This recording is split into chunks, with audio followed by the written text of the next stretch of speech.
stories beyond imagination. We stand at the precipice of war. There will be no peace.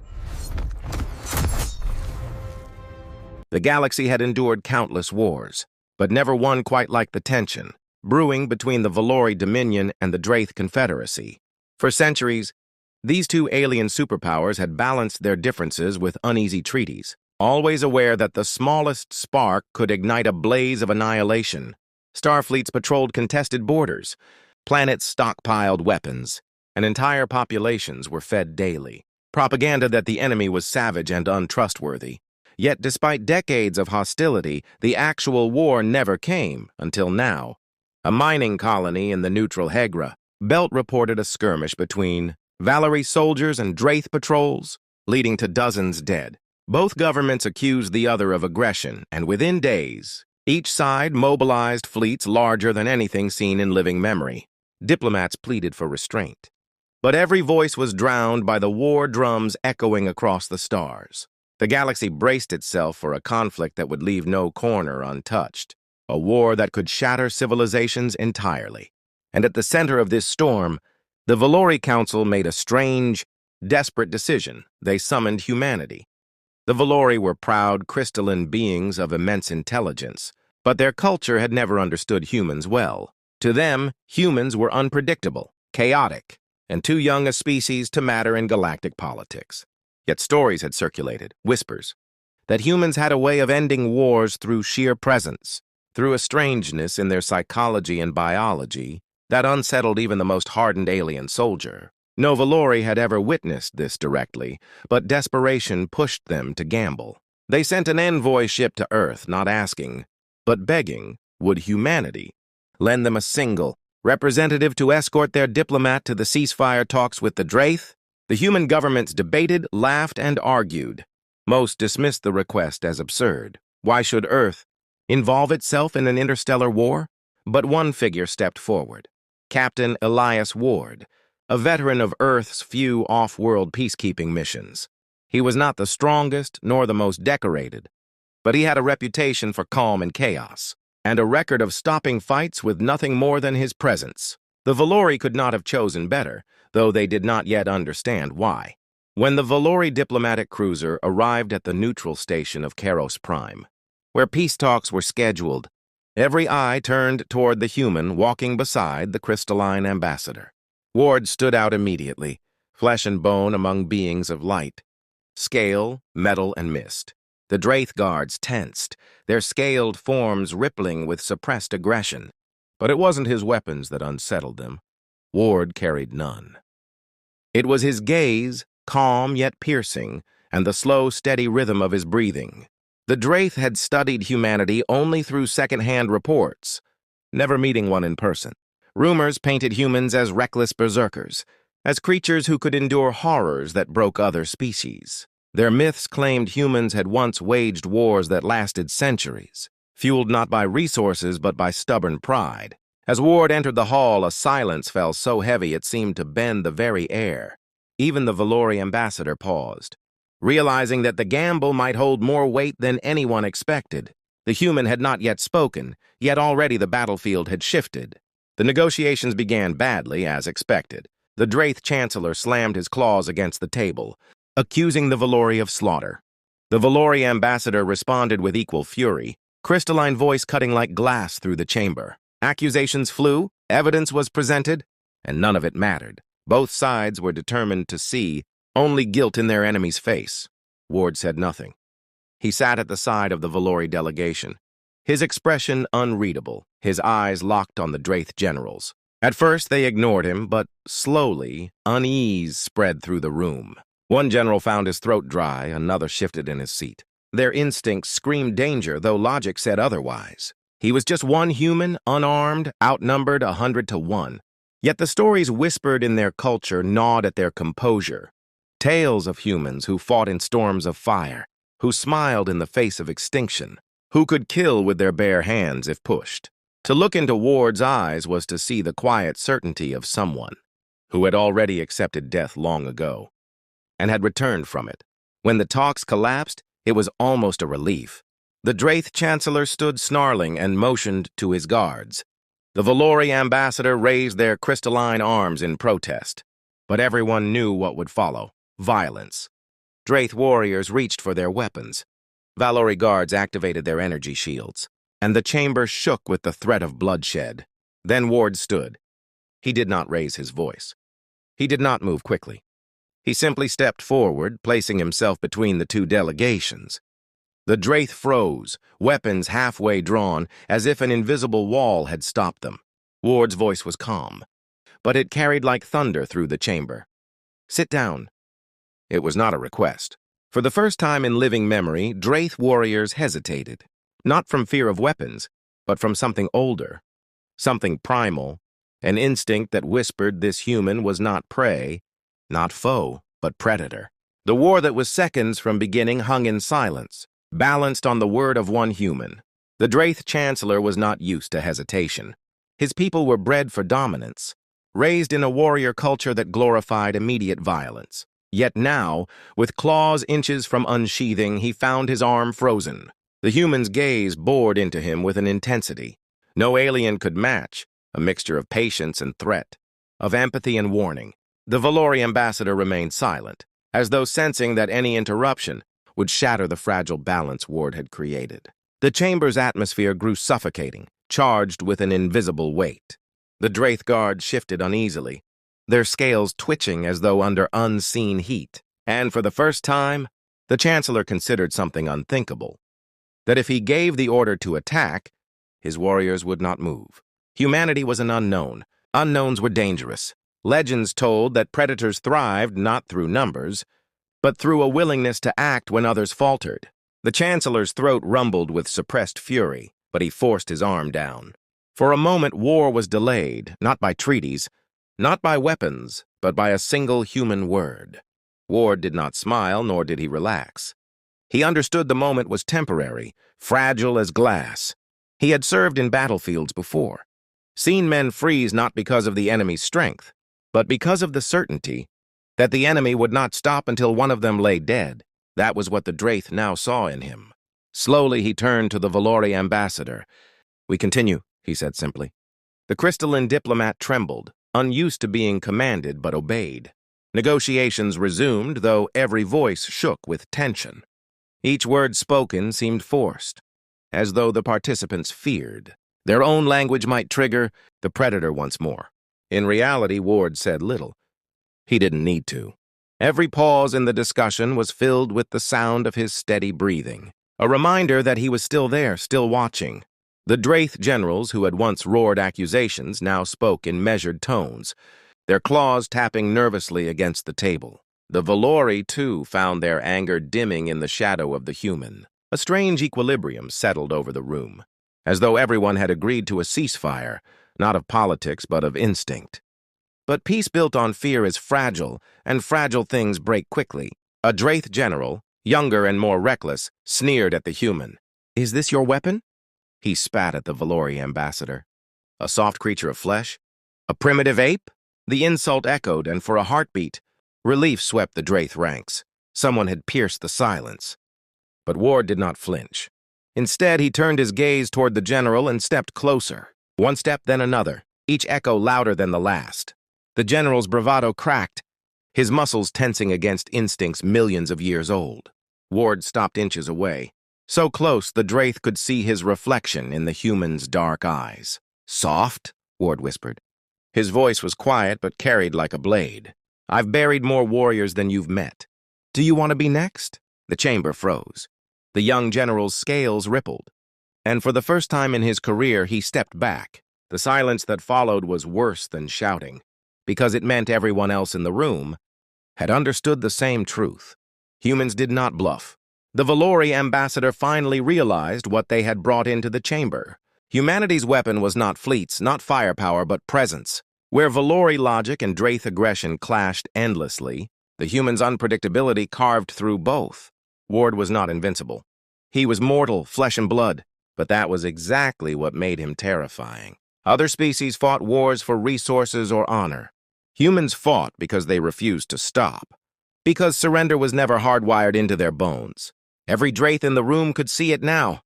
This lone human would die before yielding, and he would take many with him. Suddenly, their carefully prepared strategies for dominance seemed hollow.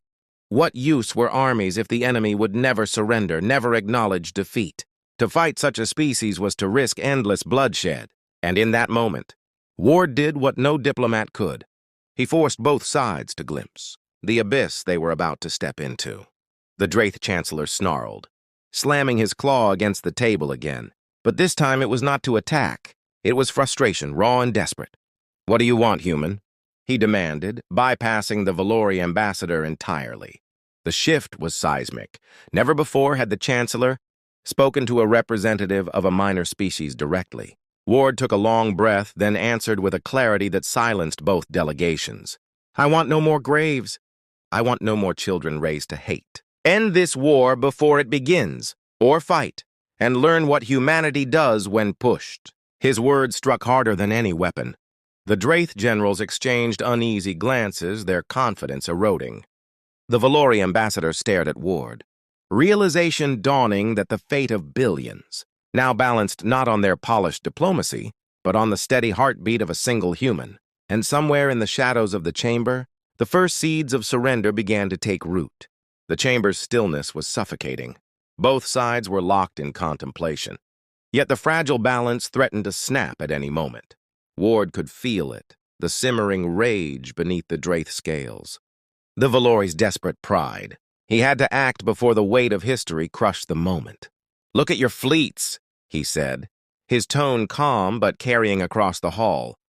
"They circle each other, ready to slaughter millions. But what happens the day after? Do you think your worlds will rejoice in victory? They'll choke on the ashes." His words painted grim pictures the Drayth could not ignore. Cities burning, hatchlings starving, endless funerals. The Valori ambassador began to interject, but Ward lifted a hand, silencing even his allies. He continued, softer but sharper. "You're so eager to write history in blood that you've forgotten the ink stains never wash away. You'll pass that hate to your descendants. But I've seen what happens when that cycle ends. When enemies choose to stop digging graves." For a heartbeat, the Drayth Chancellor stared at him, conflicted. Logic screamed that no human had authority here. Yet instinct whispered that this was no ordinary voice. It was the voice of survival. Yet survival instincts can turn to defiance. One Drayth general could bear no more. He leapt to his feet, drawing his plasma blade with a hiss of rage. "Enough of this ape!" he roared, lunging toward Ward. Gasps erupted. Valori guards reached for their shields. The Chancellor shouted, but no one was fast enough. The general's strike cut the air, aimed to slice through human flesh in a single blow. But Ward did not move as expected. He stepped into the attack. With a twist born of brutal simplicity, he caught the general's wrist, pivoted, and slammed him to the ground. The blade clattered across the chamber. The general lay stunned, his chest heaving, pinned beneath nothing more than human strength. The room erupted into chaos. Drayth guards half drew weapons. Valori shields flared, but all froze at the sight. The human had disarmed, a warrior of the Drayth elite, in less than 3 seconds. Without a weapon, without hesitation, Ward's voice, steady and unshaken, cut through the uproar. "This is what war with us looks like. 3 minutes and your war ends, not in victory but in ruin." Silence thundered louder than any battle. The defeated general groaned, his pride shattered before the galaxy's eyes. Ward released him, standing tall, unbothered. The message had landed. If one human could do this, what could an army of them achieve? The Drayth Chancellor's throat rumbled.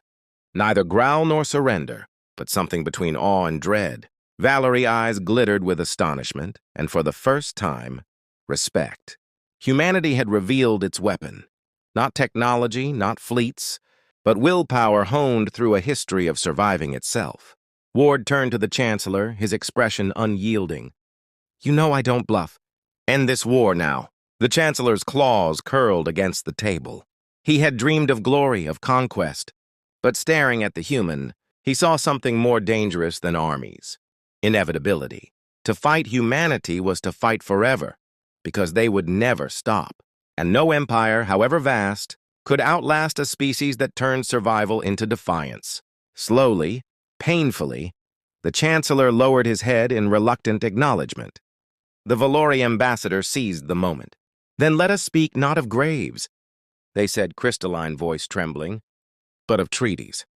The Dominion and the Confederacy can redraw borders, resettle claims, and share the Hegra Belt resources. Neutral councils can oversee disputes. Let this war end before it begins." Their words echoed like fragile glass, and for once no Drayth voice rose in challenge. The Chancellor exhaled, a guttural sound of surrender dressed as pragmatism. "We will consider." Those 3 words sent shockwaves through the chamber. To the Drayth, consider was as close as a public concession could come. To the Valori, it was victory. But to Ward, it was not enough. He stepped forward again, gaze steady. "Not consider, commit now." The audacity struck like lightning. No one, no alien, no ambassador, had ever spoken to the Drayth Chancellor in such a way. For a heartbeat, it seemed the fragile peace would collapse. Then the Chancellor looked into the human's eyes, saw death and life mingled there, and gave a slow, deliberate nod. "Commit," he growled. The war died in that single word.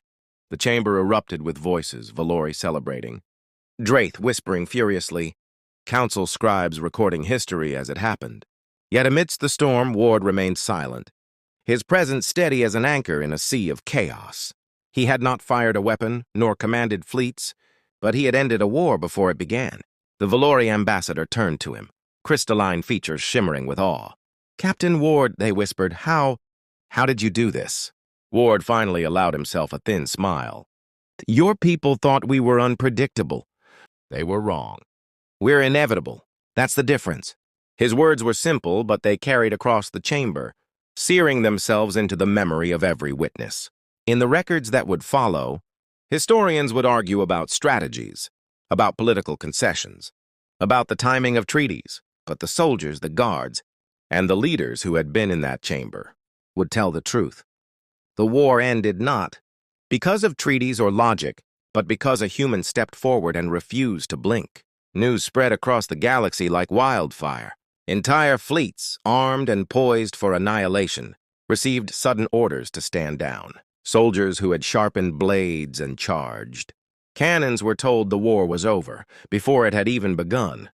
Confusion swept across both empires, followed swiftly by disbelief, then relief.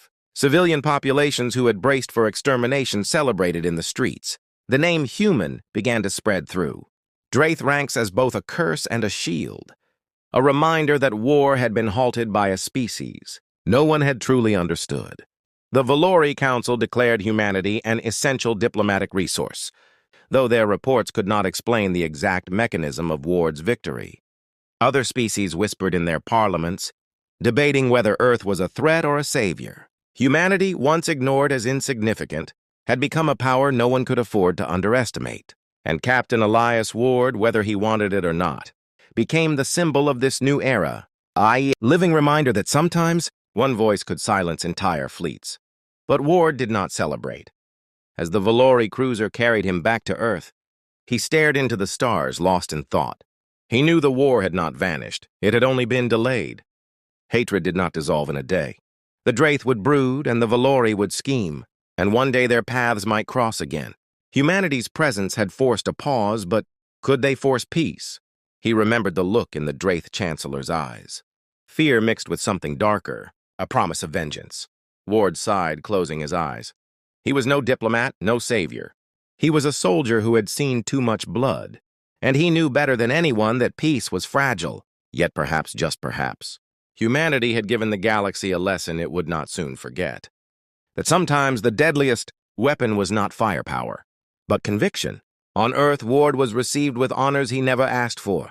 Governments praised his courage. Media painted him as the man who ended a war in 3 minutes, and alien envoys lined up to request human presence in their own negotiations. Ward endured it all with quiet patience, though the titles meant nothing to him. He knew the truth that he had not ended war, only redirected it. Still, he used the opportunity. When asked for advice, he told leaders the same thing. Humanity doesn't win by being stronger. We win by refusing to stop. Remember that when you deal with us. Some listened with awe, others with fear. And so humanity's reputation grew. A young species whose unpredictable, will made them as dangerous as they were valuable. The galaxy's balance had shifted forever. Not with fleets, but with one man's choice to stand. The Drayth, meanwhile, struggled with their humiliation. Their generals whispered in secret, some plotting revenge, others arguing that to challenge humanity was folly. Stories of Ward's confrontation spread like wildfire among their soldiers, each tale exaggerating his strength, until he became myth, a monster, a savior, a warning. Hatchlings were told not to cross a human, warriors trained to resist their instincts when facing one. Yet deep beneath their pride, an uncomfortable truth took root. They had seen courage unlike anything in their history. The Chancellor, though humiliated, ordered restraint. He would bide his time, study humanity, and wait. For now, war was suicide. But in silence, the Drayth began preparing for the day when they might face humanity again. This time, not in fear, but in understanding. The Valori, by contrast, embraced humanity eagerly. They invited human advisors into their councils, shared technology once guarded as sacred, and forged treaties that placed Earth far closer to the galactic stage than ever before. Yet even among the Valori, unease lingered. Their ambassador, who had stood beside Ward, often replayed the memory of the human's gaze, the calm, unwavering certainty of someone who could bend predators to silence. It inspired awe but also terror. What if one day they turned that will against us? The ambassador wondered privately. For now they chose to trust. But history had taught the Valori that no species remained predictable forever. Humanity was not just a weapon, they were a storm, and storms could not be controlled. Ward himself faded from the spotlight as best he could. He returned to a quiet post on Earth, turning down promotions and refusing the endless requests for his presence in foreign chambers. To him, the glory was meaningless. What mattered were the families who would not mourn, the soldiers who would not die. Yet he could not escape the letters, messages from Drayth civilians, thanking him for sparing their children, from Valori families naming newborns after him, from humans who saw him as a hero.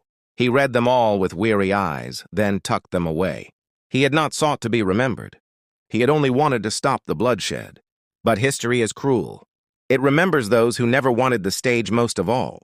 Years later, whispers spread that Ward's presence had become a strategy in itself. Other humans were trained to carry his aura, his calm defiance, his predator's silence. Alien species studied them with fascination and dread, trying to understand the psychology that had ended a war. Yet none could replicate it fully. The secret was simple and terrifying. Humanity did not act because of training, but because survival had forged them into paradoxes, fragile yet unbreakable, mortal yet enduring. Ward's legacy became not just his story, but a doctrine whispered across the stars. Do not mistake humanity's kindness for weakness. They are inevitable. On the anniversary of the Karos Prime Accords, Ward returned quietly to the station. No fanfare, no diplomats, just himself, standing in the chamber where history had turned. He walked to the spot where the Drayth general had fallen and stood silently, remembering. The chamber was empty now, but he could still feel the weight of that day pressing on the air. 3 minutes, he murmured.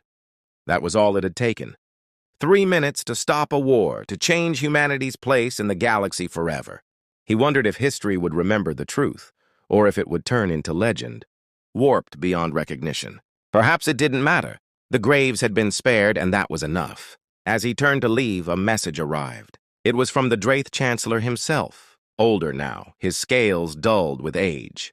The message was simple. We remember. We are not finished.